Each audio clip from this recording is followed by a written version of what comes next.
using design in art. Now, design is obviously very different from art. Design focuses on function. Art is more about, it's subjective. It's about feelings. It's about the world around you. It doesn't have to have form and function necessarily, right? It doesn't have to follow rules. Design follows rules, but I think there's a good happy space in the middle between the two. I think there is some magic that can happen in my experience and in my understanding, and I use that to a certain degree when I'm creating artwork. So there are some examples which I will put up, but for me, I've gone to design school, I've finished, I work in design, and I've always tried to, moving forward, take design. I want to do art full time, but I don't want to take design and throw it in the bin. I don't want to take those skills and those understandings and pretty much eventually, when I get to the point of full-time art, say, yeah, I completely forgot, it's not irrelevant or whatever. I think to a certain degree some things might be forgotten, but I'm holding on to some things because they can actually help me enhance my understanding, my process of creating artwork.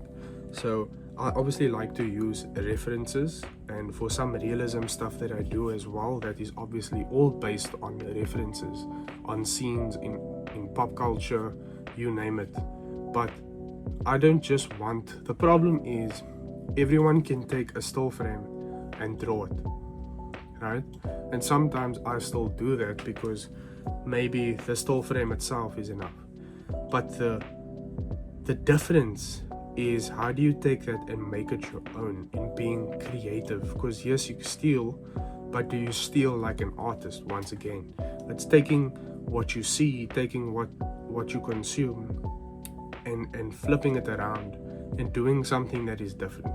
And where design comes in, I use it a lot for layout, for obviously the technical aspect of it, using Photoshop, using all sorts of different tools to take different references and kind of Frankenstein it in a way that makes it different and in a way that almost tells a story. So it's kind of taking it in part from design and in part in what most tattooers do in their process of creating an artwork to fit on the body, is more or less the same thing that I do with design. So taking different images and finding out, how do they fit, how do they tell the story, how do they show this aspect of this game, movie or series that I love so much that I want to create an artwork of or do fan art of. And I think understanding that we can all take still frames, but it's how do we make that our own that changes the game. I've seen some really amazing technical skilled stuff, but when I see people design things and draw things in a different way, and this does not mean surrealism, I don't mean like being experimental necessarily. I think there's an element of it, there's a piece of it for sure, but I don't think being like super experimental with it.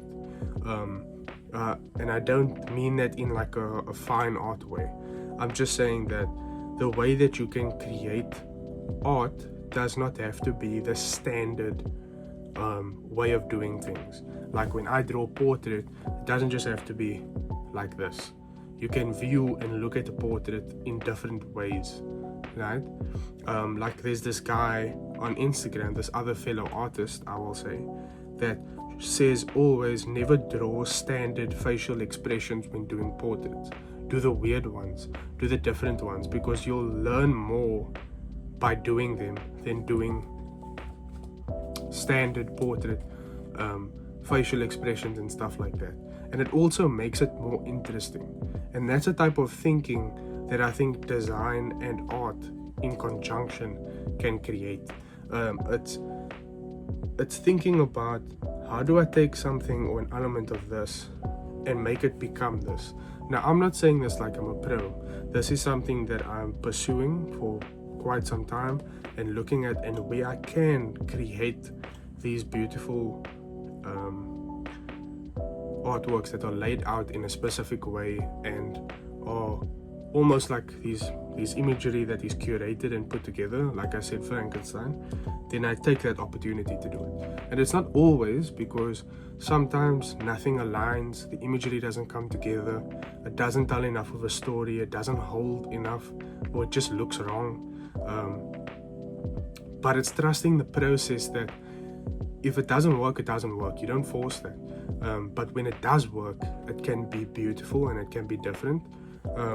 And sometimes it's the most simplistic, like minimalist changes that you can do, but that make it go from just being what you would say is like a standard poster look to something that makes you want to look longer, that you wanna take the details in and just absorb it and ask questions and strike a conversation. And that, I think, is our job, right? When you want to give artwork and prints and stickers or all of these things, you want people to be like, wow, right?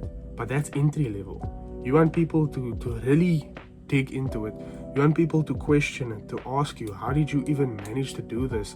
What was your thought process? What is your mind even thinking? Like, they start questioning it, and they start these conversations, and it builds interest, it builds understanding. And I think that's very good for you as an artist, for your business, for all sorts of aspects. So just thinking about how you can design something or design an artwork. This is not to make it like this whole manufacturing process, but it's just to look at things differently. Looking at things for the overall scene, for the overall picture. Right? And not just taking what is clearly given to you, taking that and changing it and molding it and just trying something different, trying something creative, maybe I'll try and put some overlay of my process, but you are taking whatever source materials, references, imagery that you can, and your understanding is kind of just molding it together. Take different elements, different assets of the same movie, series, whatever it is. Take all these different things and bring it together. And some of it can be just shapes, Some of it can just be solid shapes, circles, squares, rectangles. Some of it can be actual elements from the movie, series, all sorts of things. And some of it can be just more generic or even irregular shapes. It's more just about think to yourself as a quick tutorial, what does this piece of art, what does this artwork mean to you, right? What do you want to come across? Is it your love, your passion for video games, or for how this moved you as a kid? What is it? And then think, how can you translate that onto the page? Take all the elements, any assets that you can get, any images, all of this stuff, and just chuck it on there and just work through them and kind of try to lay them out in a collage style, right? Not full on collage where you're filling the page, but in like combining different assets, trying different scales and sizing, trying different ways of it coming together, trying it in different orders of like big to small, combining certain things into different shapes. Try all sorts, just experiment in that way, and you'll figure out a kind of like a designer way of going about creating references and creating, I would argue, more creative work, and less just taking something off the internet, drawing that exact verbatim. And I also think that this technique or this way of going about things, I know a lot of people have probably done this, some people still do it, but it also avoids plagiarism. It avoids taking whole works from people and just redrawing it, and if you're redrawing it for educational purposes, sure, but that's not what the conversation's about. it pushes you to also still think creatively and not think that you're just looking for one set image and then you're just going to draw that and then it's done. So that's just my mindset. If you enjoyed the video, if you watched it till here, thank you, and please subscribe and like. Cheers.